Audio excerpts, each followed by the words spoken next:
Bismillahirrahmanirrahim. Alhamdulillahirabbil alamin wassalatu wassalamu ala asyrafil anbiya'i wal mursalin wa ala alihi wa sahbihi ajma'in. Subhanaka la ilma lana illa ma 'allamtana innaka antal alimul hakim. Rabbi shrah li sadri wa yassir li amri wahlul 'uqdatam min lisani yafqahu qawli. Amma ba'd.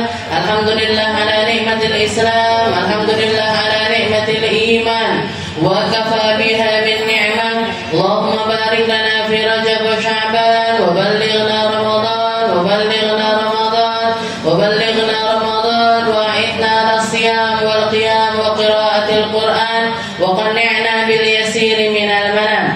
Alhamdulillah, segala puji bagi Allah Subhanahu wa taala yang mengumpulkan kita, mendudukkan kita, menjadikan kita hamba-hamba yang di pagi hari ini mendapatkan berbagai macam rezeki imaniyah, rezeki hakikiyah, rezeki yang Allah Ta'ala berikan kepada hamba-hamba yang Allah ingin selamatkan mereka untuk masuk ke dalam syurganya. Perkara-perkara yang hanya dititipkan oleh Allah Ta'ala kepada hamba-hamba mulia, hamba-hamba pilihannya Allah Ta'ala. Semoga Allah Ta'ala mengistiqomahkan kita, semoga Allah Ta'ala memberkahi kita, semoga Allah Ta'ala melanggengkan apa yang ada di dalam diri kita sehingga sampai datang kepada kita kematian dan kita membawa iman, datang kepada kita kematian dan Allah Ta'ala mengampuni kita, datang kepada kita kematian dan Allah Ta'ala membersihkan kita sebersih-bersihnya dari perkara-perkara yang akan menghinakan kita di akhiratnya Allah. Dan semoga perkara-perkara yang semacam ini semakin dimarakkan sama Allah Ta'ala, diperbanyak sama Allah Ta'ala, dijadikan majelis-majelis ini semakin bertebaran di negeri kita, semakin banyak bisa kita temukan, semakin banyak kita bisa mendapatkan tempat-tempat yang membawa kita untuk mulia di hadapan Allah Subhanahu wa Ta'ala. Dan semoga apa yang kita lakukan menjadi tapakan pertama atau langkah utama dari perbaikan masa ke depannya, dari perbaikan generasi setelah kita, dari perbaikan manusia-manusia yang akan mengisi bumi ini dengan peribadatan kepada Allah Subhanahu wa Ta'ala. Kita lanjutkan pembahasan kita di dalam kitab Khuluquna ila an qala al-muallif rahimahullahu ta'ala wa nafa'ana bihi wa bi'ulumi fid dharain amin. Syakhsun 'arafa al-haq wa amana bihi illa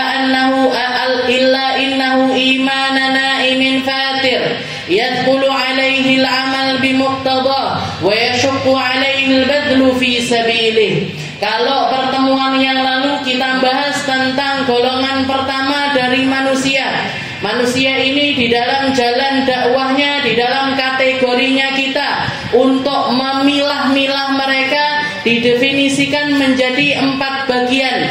Bagian yang pertama seperti yang kita bahas yang lalu, yaitu mereka-mereka yang di dalam hatinya sudah punya iman, dan iman ini sudah ditampakkan dengan amal-amal baik. Iman ini sudah dibuktikan dengan perkara-perkara yang membawa mereka untuk melakukan kebaikan, berjuang di dalam kebaikan, pengen melakukan perkara-perkara yang semakin mendekatkan dirinya kepada Allah ataupun juga kepada Rasulullah Sallallahu Alaihi Wasallam. Maka yang harusnya kita lakukan kalau ketemu sama orang-orang semacam ini, Bu, maka kita harusnya berpegangan tangan bersama-sama, saling support, saling memotivasi, saling mendukung untuk sama-sama berjuang di jalannya Allah Ta'ala. Gak masalah kalau cara perjuangannya berbeda, gak masalah kalau jalan yang dijalani ini agak berbeda, gak masalah kalau misalkan cara mereka melakukan kebaikan ini gak sama dengan kita, gak ada masalah. Tapi yang pasti kita support mereka, kita sama-sama dukung mereka. Jangan sampai kita ini jadi penghalang dari kebaikan-kebaikan yang sedang mereka jalani. Gampangnya kalau ngelihat kebaikan, jangan sampai kita membenci kebaikan tersebut. Didukung, Bu. Gimana pun bentuknya, seperti apapun apapun bentuknya, sekecil apapun kebaikan yang bisa kita dapatkan dari tempat tersebut, tetaplah jadi orang-orang yang mendukung mereka, mendoakan mereka, bergandengan tangan, jalan bareng-bareng bersama dengan mereka. Oke, gak masalah modelnya berbeda. Seperti yang minggu lalu saya katakan, istilahnya perbedaan itu sama halnya seperti perbedaan selera kita. Saya suka pakai baju hitam, jenengan suka pakai baju warna-warni, gak masalah. Satu golongan, kalau sholat subuh kunut, yang kelompok lain gak gelem kunutan, ora apa-apa. Sing masalah selek ora sholat subuh. Niku masalah. Yang sana nggak mau tahlilan, yang sini amaliyahnya tahlilan, nggak apa-apa. Nggak apa-apa. Itu sesuatu yang nggak ada masalah sama sekali. Jangan dipakai masalah, jangan dibikin masalah, jangan dijadikan acuan untuk menyalahkan satu golongan dan membenarkan golongan yang lainnya. Golongan yang paling salah adalah golongan yang paling merasa benar.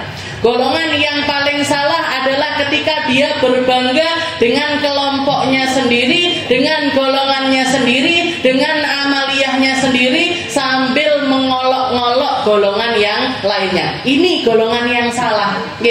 Jadi kalaupun misalkan kita, di sana carane dibaan ngene, tabuane nggak podo, qosidae nggak podo, alurnya maulid nggak sama, bene, nggak apa-apa, nggak masalah, nggak apa-apa, nggak masalah. Yang kelompok ini maunya modelnya begini, yang kelompok ini modelnya begini, nggak apa-apa, nggak masalah. Jadi selama itu adalah wadah-wadah kebaikan, tempat-tempat orang untuk nyari ilmu, nyari zikir, sholawatan, baca Quran, nyari ilmunya Nabi, nyari syariatnya Nabi, nyari sambungan kepada orang-orang mulia, dukung semuanya, ambil porsi untuk berjuang di tempat tersebut. Ambil porsi untuk berjuang di tempat tersebut. Masjid-masjid kita, musola-musola kita, ayo diramaikan bareng-bareng. Aku nenggone musola kono, aku geleme neng musola kene. Nyapa? Adem enek AC-ne. Mesakne sing durung adem iki, Bu.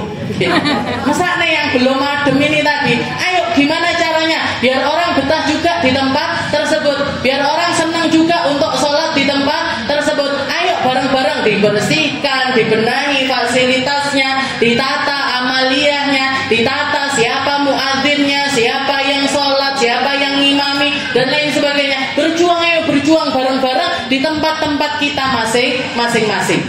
Tempat yang paling dekat dengan kita adalah tempat yang paling punya hak untuk kita mendukung tempat tersebut. Untuk kita mendukung tempat tersebut ini harusnya tempat yang paling dekat duluan. Kalau kita mau berjuang, berjuanglah di tempat kita. Kalau kita mau beramal, beramallah di tempat kita. Kalau kita pengen melakukan sesuatu, lakukan tindakan untuk merubah orang-orang yang ada di sekitaran kita. Jangan, saya maunya nyumbang ke Palestina. Bagus, Bu, nyumbang ke Palestina. Tapi jangan sampai yang kita ngirim ke Palestina, tetangga kita sendiri kelaparan, SPP anake ora iso dibayar, untuk kehidupannya harus krekel-krekel dan lain sebagainya. Yang dekat dulu kita benahi, setelah itu silahkan berjuang di tempat yang lainnya. Keluarga kita dulu prioritasnya. Keluarga kita dulu prioritasnya. Jangan nyumbang ke masjid, jangan nyumbang ke pondok pesantren, jangan nyumbang ke tempat-tempat yang jauh. Ternyata orang tua kita sendiri kekurangan. Ternyata mertua kita sendiri kekurangan. Ternyata orang-orang terdekat kita ini, aku wong dulurku senengane nyala tuaku, misalkan. Jadi jangan sampai. Jadi ring pertama ini yang harus kita. Jadi kebaikan itu seperti itu, Bu. Kebaikan itu, makanya kebaikan itu bersanding dengan perlawanan kepada hawa nafsu kita. Apa yang dikatakan sama hawa nafsu kita lah enggak, syariatnya seperti ini, ajarannya Nabi loh begini. Ajarannya Nabi seperti ini, caranya Allah Ta'ala di wajib, ada syariat sunnah. Jangan sampai kita melakukan perkara sunnah tapi kita mengabaikan perkara yang wajib. Tapi yang pasti Bu, kalau ketemu sama orang baik, ketemu sama orang yang imannya ini sudah memunculkan amal soleh, yang sudah berbuah dengan amal soleh, jangan sampai kita membenci mereka, jangan sampai enggak mendukung mereka, apalagi gembosi apa yang mereka lakukan. Heleh, neng masjid paling riya. Siapa yang tahu riya? Halah, baru juga ngaji sehari 2 hari wes tok alim. Aduh, angel ini. Kalau orang-orang yang hatinya semacam ini, orang-orang yang keluar ketika melihat, makanya dikatakan suudon, yang paling tinggi derajatnya adalah ketika kita suudon sama orang baik. Ketika kita suudon sama orang yang nampak di dalam dirinya ini kebaikan. Ahli sholat dicaci maki, ahli puasa dicaci maki, ahli sedekah dicaci maki. Orang yang kelihatan nampak di dalam dirinya ini kebaikan, tapi kok malah hati kita ini sakit hati ngelihat orang melakukan kebaikan. Ini hati kita ini masalah. Itu suudon yang tingkatnya paling tinggi. Suudon sama ulamanya Allah, suudon sama wali-walinya Allah, suudon sama orang-orang soleh, suudon sama orang-orang yang sudah berbuat di dalam dirinya, istilahnya mengekspresikan imannya ini dengan amal baik. Kok malah hati kita ini gak senang dengan golongan tersebut? Ini masalah ini, masalah. Makanya dikatakan kalau ketemu sama wadah-wadah kebaikan, yang harusnya kita lakukan, ayo gandengan tangan, bareng-bareng, saling support, saling memotivasi, saling menganggap kalau kita dan mereka itu adalah saudara yang sama-sama bareng-bareng jalan menuju ke dalam surganya Allah Ta'ala. Mungkin yang ini lewat jalan zikir, yang ini mungkin lewat jalur sholawat, yang ini mungkin lewat jalur Al-Quran, yang ini mungkin lewat jalur sedekah, dan lain sebagainya. Terserah apa yang mau mereka lakukan, bagaimana cara mereka melakukan, selama itu kebaikan kita dukung. Nah, itu adalah golongan manusia yang pertama, yang bisa kita ajak bareng-bareng mengamalkan amaliyahnya Nabi Muhammad SAW. Setelah itu dikatakan kalau golongan 2, golongan yang B, dikatakan syakhsun arafal haq. Kita ketemu lagi sama golongan-golongan manusia yang sudah ngerti kebenaran. Yang sudah ngerti mana yang baik, mana yang buruk, mana yang salah, mana yang benar, tahu mereka.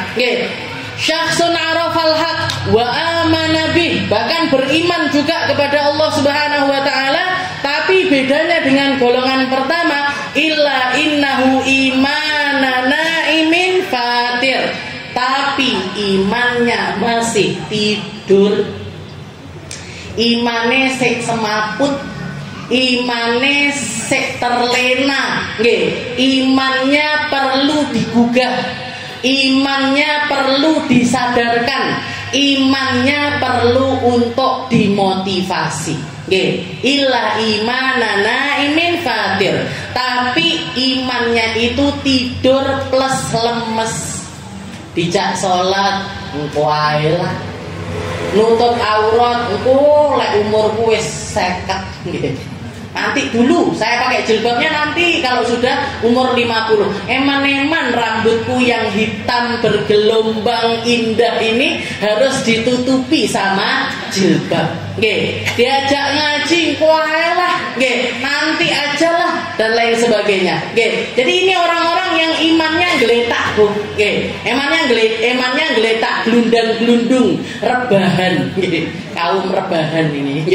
Jadi orang yang imannya ini tidur, lemes, yaqulu alaihil amal, berat baginya untuk beramal, sulit bagi dia untuk beramal, bimuqtada wa yashaqu alaihil badlu fi sabili, apalagi untuk berkorban di jalannya Allah. Dingge ngamal ae angel banget. Dan ini banyak sekali orang iman tapi enggak sholat, Orang iman tapi minum khamr, orang iman tapi berzina, orang iman tapi mencuri, orang iman tapi korupsi. Ya, kayak banget ini contohnya.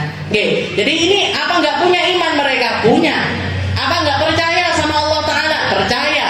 Apa nggak ngerti mana yang baik, mana yang buruk? Ngerti mereka. Tahu kalau zina itu salah, tahu. Tahu kalau narkoba itu nggak benar, tahu. Tahu kalau korupsi itu dosanya besar, tahu. Tapi panggah dilakoni. Oke, tapi tetap mereka melakukan perkara tersebut. Kenapa ini? Imane turu, imane geletak. Oke, apa yang harus dilakukan? Fahadza nad'uhu ilal amal wal jid fi sabili mabda'il haqqil ladzi amana bih. Oke, karena dia sudah punya imannya, karena dia sudah punya istilahnya startnya itu sudah dia mulai. Oke, dia itu sudah memulai dengan iman di dalam dirinya. Yang perlu kita lakukan adalah mendakwahi mereka, ngajak mereka jangan bosan-bosan untuk membangunkan iman mereka. Ya, jangan bosan-bosan untuk ngajarin orang, jangan bosan-bosan untuk bawa mereka untuk melakukan kebaikan. Tugasnya siapa ini yang ngajak ini? Tugasnya golongan yang pertama.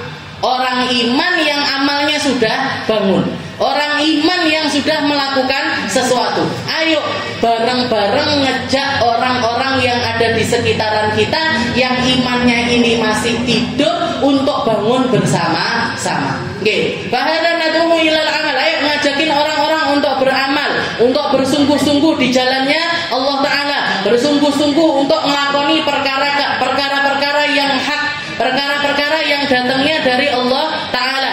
Mubayyinina lahu annahu, yang perlu kita jelaskan kepada mereka apa? Laisal iman bitamanni. Iman itu bukan cuman angan-angan belaka. Iman itu bukan sebuah pengetahuan aja. Iman itu bukan cuman perkara-perkara rumusan-rumusan kelakuan, bukan. Tapi walakin ma waqara fil qalb wa saddaqahul amal. Tapi yang namanya iman itu adalah perkara yang nancep di dalam hati, setelah itu dibuktikan dengan amal. Sesuatu yang nancep di dalam hati. Kita beriman kalau kita ini wajib untuk sholat, terus kita sholat. Kita sadar kalau kita ini punya kewajiban zakat, maka kita bayar zakat. Kita tahu kalau kita punya kewajiban untuk puasa Ramadan, kita puasa Ramadan. Kita tahu kalau kita itu perlu, kalau sudah punya harta, mampu untuk berangkat haji ataupun umroh, kita wajib untuk berangkat haji dan umroh, serta amaliyah-amaliyah yang lainnya. Tahu. Tapi setelah itu dibuktikan dengan amaliyah. Ini yang namanya iman. Iman bukan cuman aku wajib sholat tapi tidak tahu sholat. Aku wajib poso tapi tidak tahu poso. Bukan seperti itu. Iman ini baru ada hasilnya kalau dibuktikan dengan amal. Dan cara dakwah yang paling gampang, cara dakwah istilahnya, kalau kita mau ngasih tahu orang ini saja, kalau saya mau mendakwahi seseorang, kalau saya mau ngajak orang untuk sadar kembali kepada Allah Ta'ala, ini lewatnya apa, pakainya apa, kita menggunakan apa untuk bawa mereka menuju Allah. Jalan yang paling gampang untuk menyadarkan manusia adalah mengembalikan mereka kepada Al-Quran. Mendekatkan mereka kepada Al-Quran, bawa mereka untuk sadar tentang Al-Quran. Kalau orang sudah punya iman, kalau orang sudah punya iman, kalau orang yang belum punya iman nggak bisa, ujuk-ujuk jenengan dalili Quran, jenengan kasihkan mereka Al-Quran, nggak bisa, mereka nggak punya iman. Tapi kalau orang yang sudah punya iman, ayo kita pakai ayat-ayatnya Allah Ta'ala untuk kita sebarkan kepada orang-orang yang nggak ngerti. Mukjizatnya Al-Quran itu luar biasa. Mukjizatnya Al-Quran itu luar biasa. Hidayah yang dibawa Al-Quran itu besar sekali. Hidayah yang Allah Ta'ala taruh di dalam Al-Quran itu luar biasa besar. Alif Lam Mim dzalikal kitabul la raiba fihi hudal lil muttaqin. Katanya Allah Ta'ala, ini Al-Quran ini adalah kalamnya Allah Ta'ala, keraguan sama sekali. Jenengan mau nyari celahnya Al-Quran gak akan ketemu. Jenengan nyari cacatnya Al-Quran gak akan ketemu. Gak akan ketemu sedikit pun celah di dalam Al-Quran. Dijamin sama Allah Ta'ala. Inna nahnu nazzalna adzikra wa inna lahu lahafidun. Inna nahnu, sudahlah, inna nahnu nazzalna. Ini kalau diterjemahkan pakai bahasa Indonesia, benar-benar kami ini sungguh-sungguh, benar-benar kami ini sungguh-sungguh di dalam menurunkan Al-Quran, wa inna lahu lahafidun, ditambah dan sungguh-sungguh kami ini benar-benar yang akan menjaga kemurnian Al-Quran. Itu seakan-akan Allah Ta'ala menjadikan seluruh makhluknya untuk ikut serta di dalam penjagaannya Al-Quran. Jadi Al-Quran itu luar biasa. Kalau kita mau ngasih tahu orang yang sudah punya iman di dalam dirinya, jalan paling gampangnya adalah bawa mereka kembali kepada Al-Quran. Ayo melok ngaji, ayo duduk di kajian, ayo ngaji tafsir, ayo baca Al-Quran, ayo fahami Al-Quran, ayo tadabburi Al-Quran, isinya Al-Quran. Karena semua isinya Al-Quran adalah perkara-perkara yang dijaga kemurniannya oleh Allah Ta'ala. Wa hudal lil muttaqin. Dan Al-Quran ini akan jadi sumber petunjuk bagi orang-orang yang di dalam dirinya ada ketakwaan. Ada orang punya rasa takut sedikit aja di dalam dirinya kepada Allah Ta'ala, dapat hidayahnya Al-Quran. Orang jalanin amaliyah yang menjadi kewajibannya mereka sebagai hamba yang beriman, sebagai hamba yang berislam, dibawa menuju Al-Quran, kena bu. Ini hidayahnya Al-Quran itu luar biasa. Jadi bawa orang-orang untuk kenal sama Al-Quran, bawa orang-orang untuk datang ke majelis semacam ini. Kalau jenengan ketemu sama teman-teman saya ngeyel, nggak tahu gelem ngaji, nggak mau duduk di majelis taklim, jenengan paksa dulu aja. Ayo to melok aku pensi jajalen. Datang aja dulu sekali, coba. Datang aja dulu kamu rasakan. Datang aja dulu kamu duduk, paksakan diri kamu. Lek ndak betah ngaliyo. Kalau kamu nggak betah keluar. Seperti itu istilahnya, paksa aja dulu orang untuk datang ke tempat semacam ini. Kalau di dalam dirinya ada iman, kalau di dalam dirinya ada ketakwaan, dapat hidayahnya Allah, dapat hidayahnya Al-Quran. Apalagi nanti kalau masuk bulan Ramadan, syahrul Ramadan alladzi unzilal Quran hudan linnas. Kalau di dalam ayat yang Al-Quran itu fungsinya kalau di selain bulan Ramadan, hudan lil muttaqin, jadi pemberi hidayah untuk orang-orang yang sudah punya iman di dalam dirinya. Tapi kalau di bulan Ramadan, hudan linnas, akan jadi pembawa hidayah untuk semua orang. Yang iman, yang gak iman, yang tipis ataupun yang tebel, yang ngerti ataupun yang gak ngerti, yang faham ataupun yang gak faham, kalau dia kena sama Al-Quran, dapat hidayahnya Al-Quran. Itu di bulan Ramadan. Itu di bulan Ramadan. Jadi tadabburi ayat-ayat yang ada di dalam Al-Quran. Ada satu ayat di dalam Al-Quran yang banyak memahamkan orang, yang banyak menyadarkan orang, yang banyak membawa orang ini kembali kepada Allah Subhanahu wa Ta'ala. Jadi Allah Ta'ala mengatakan di dalam Al-Quran, alam ya'ni lilladzina amanu an takhsha'a qulubuhum li dzikrillah. Alam ya'ni lilladzina amanu an takhsha'a qulubuhum li dzikrillah. Allah Ta'ala nanya kepada hambanya, apa belum datang saatnya bagi hamba-hamba yang beriman untuk mendapatkan kekhusyuan, ingat Allah? Sampai kapan mau kamu ini punya hati yang gak punya khusyuk di dalamnya?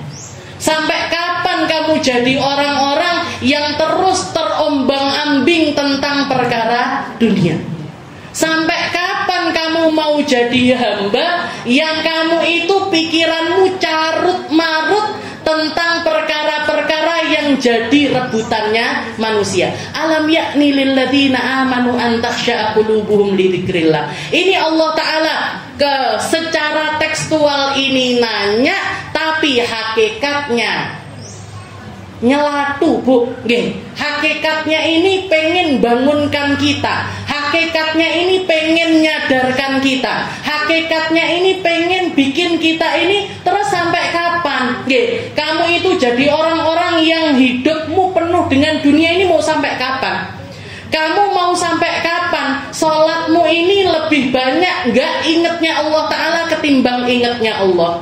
Kamu mau sampai kapan? Keluarmu tentang harta-harta dunia ini hanya tentang dirimu, hanya tentang perutmu, hanya tentang mukamu, hanya tentang hawa nafsumu. Mau sampai kapan? Mau sampai kapan kita hidup dengan cara semacam ini? Rumah-rumah kita kosong dari Al-Quran, rumah-rumah kita kosong dari ingat Allah, anak-anak kita bermaksiat kepada Allah, orang-orang yang ada di rumah kita nggak kenal sama Allah, nggak ingat sama Allah. Habis usia kita, sudah tumbuh uban di kepala kita, sudah lemes badan kita, sudah capek-capek di mana-mana, tapi kita masih tetap nggak punya kekhusyuan di jalannya Allah. Kita masih nggak punya rasa takut kepada Allah. Kita masih nggak bisa mencerna kalam-kalamnya Allah. Kita masih belum tersadarkan dengan perkara-perkara yang silih berganti datang di dalam kehidupan kita ini. Masih nggak bikin kita sadar untuk kembali ke jalannya Allah Ta'ala. Sampai kapan?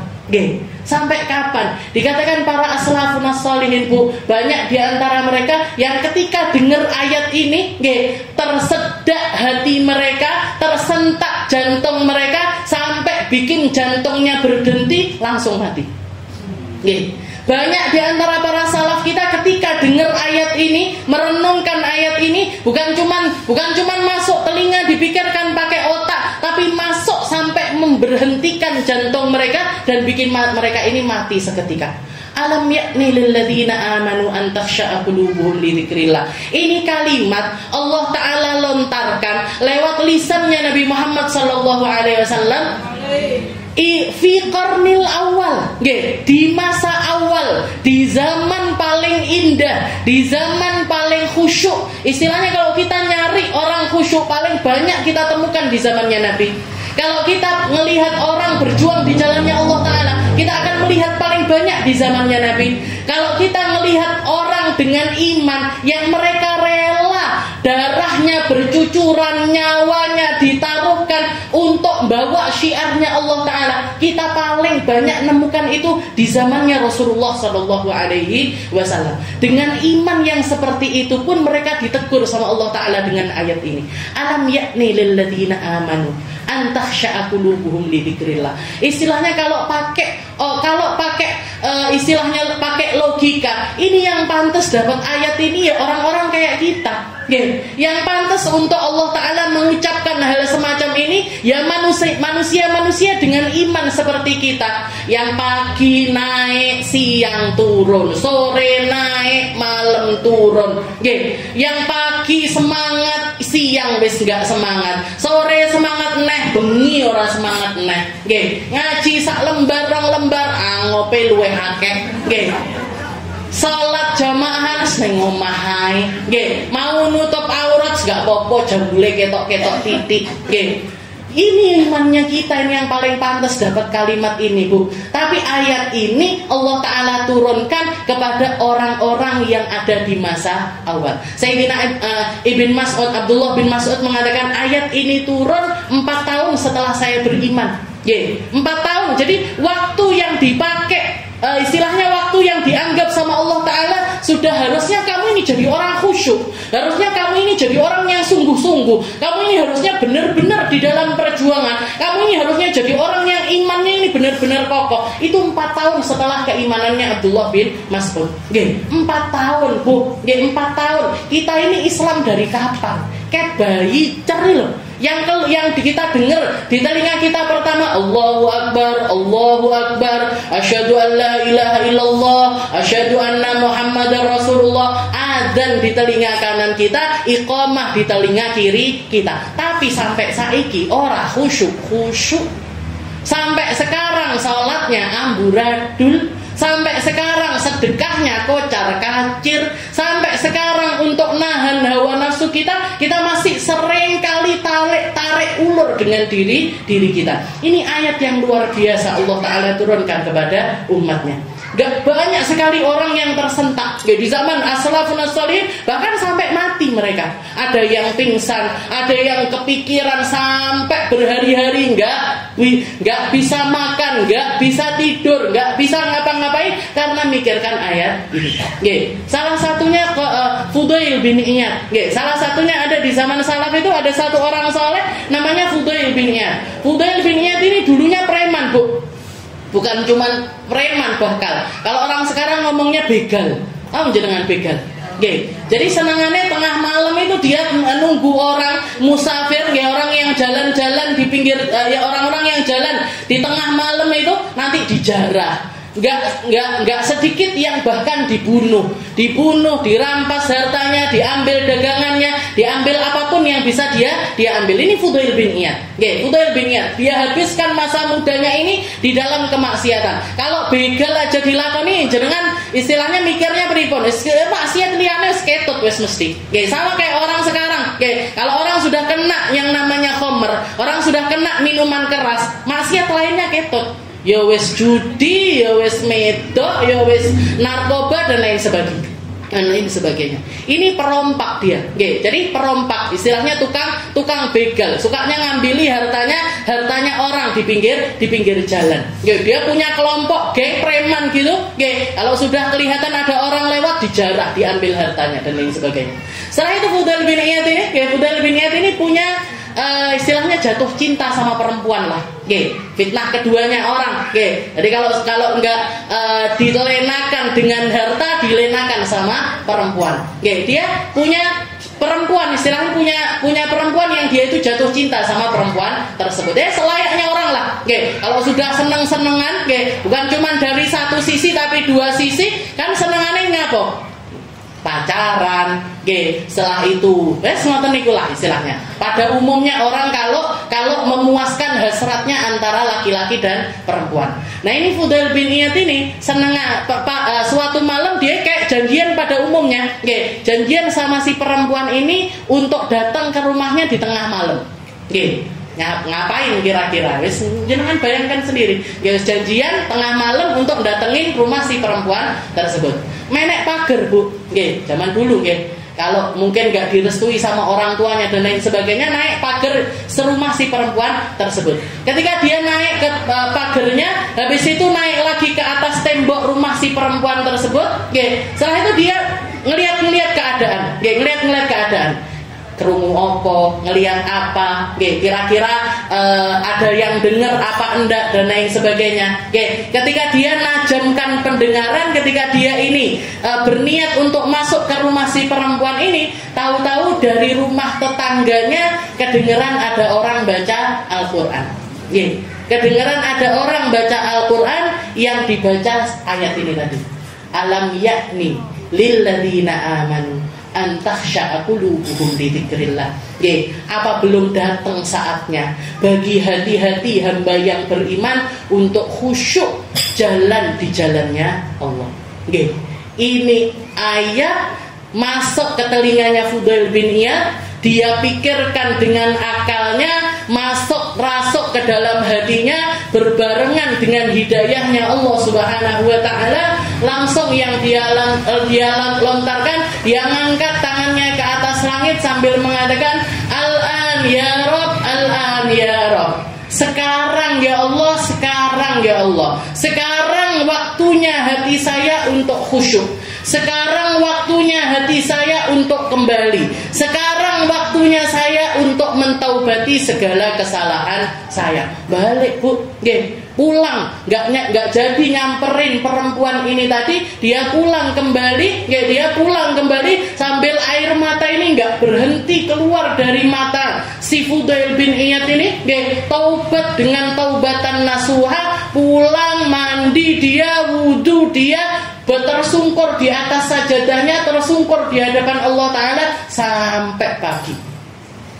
Setelah itu dia mengatakan, "Ya Rabb, ya Allah, al-an tubtu. Ya Allah, sekarang saya taubat. Ya Allah, sekarang saya kembali kepadamu. Ya Allah, sekarang saya akan minta ampun terus kepadamu. Dan min sidqi imani, membuktikan tentang pertaubatan saya ya Allah. Al-an, sekarang saya akan berangkat menuju ke Mekahmu.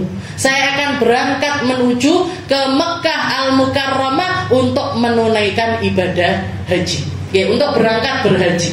Jadi langsung balik arah, Bu. Langsung balik arah. Hartanya semua, harta rampasannya dia, semua harta yang dia punya dilepaskan, diberikan ke anak buahnya. Ini kembalikan kepada semua orang yang pernah saya jarah, kembalikan kepada semua orang yang pernah saya ambil hartanya mereka.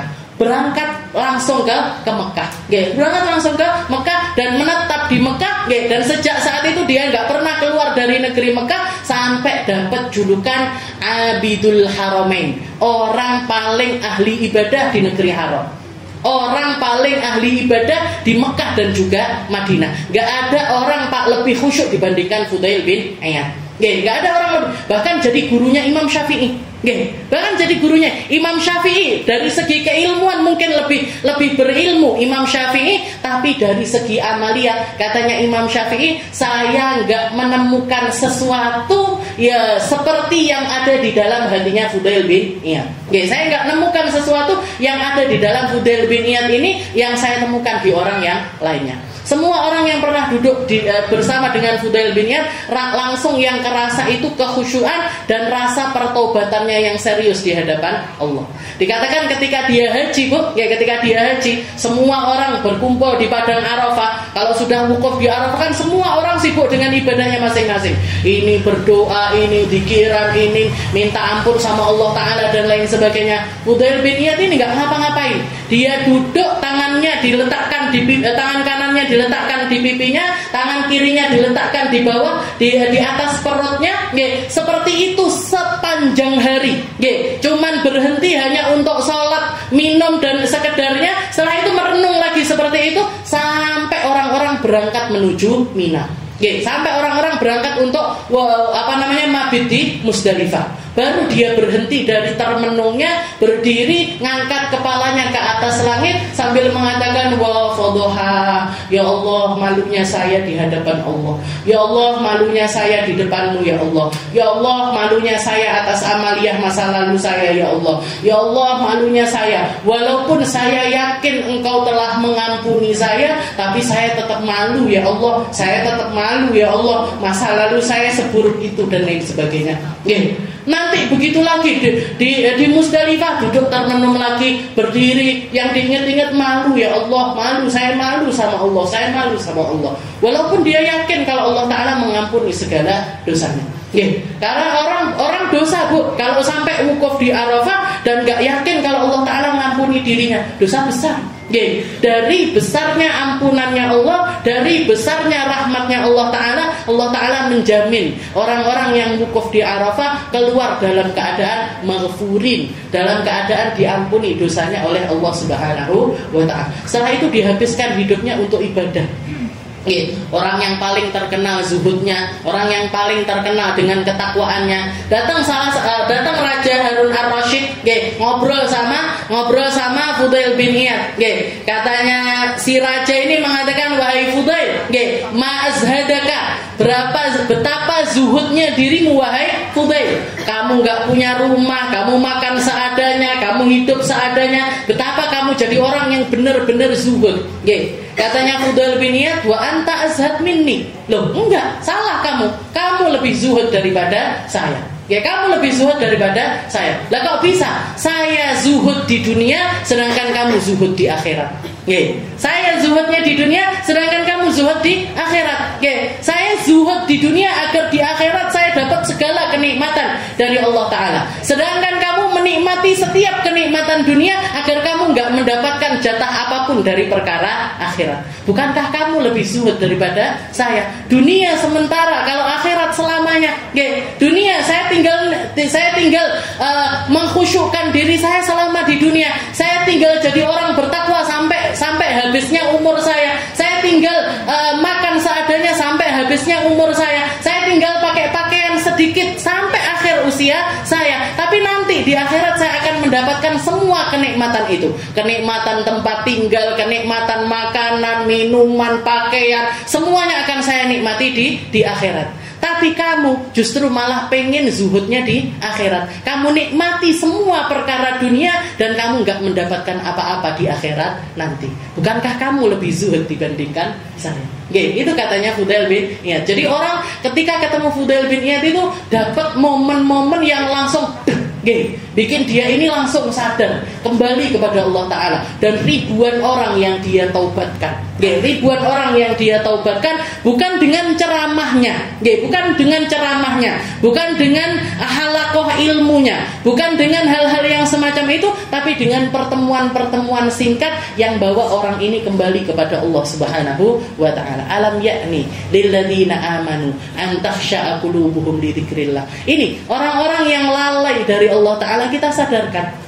Pakai Al-Quran, pakai pemikiran, pakai kalau perlu pakai perdebatan, pakai omongan-omongan yang indah, pakai akhlak-akhlak yang mulia, pakai kebaikan-kebaikan untuk ngajak orang-orang ini kembali kepada Allah SWT, untuk membangunkan mereka dari iman mereka yang lagi tidur, untuk bikin mereka lebih semangat di dalam menjalani perkara-perkara yang diridhoi sama Allah Ta'ala. Mugi-mugi kita semuanya dikuatkan sama Allah Ta'ala, iman kita ditambah terus sama Allah Ta'ala, dijadikan kita ahli ikhlas, dijadikan kita ahli salat, dijadikan kita ahli shaum, dijadikan kita ahli sedekah, dijadikan kita hamba-hamba yang ngerti bahwasanya dunia ini adalah perkara-perkara yang fana dan yang kita inginkan adalah perkara di akhiratnya Allah Ta'ala. Kita yakini bahwasanya perjuangan kita ini ada batasnya, Bu.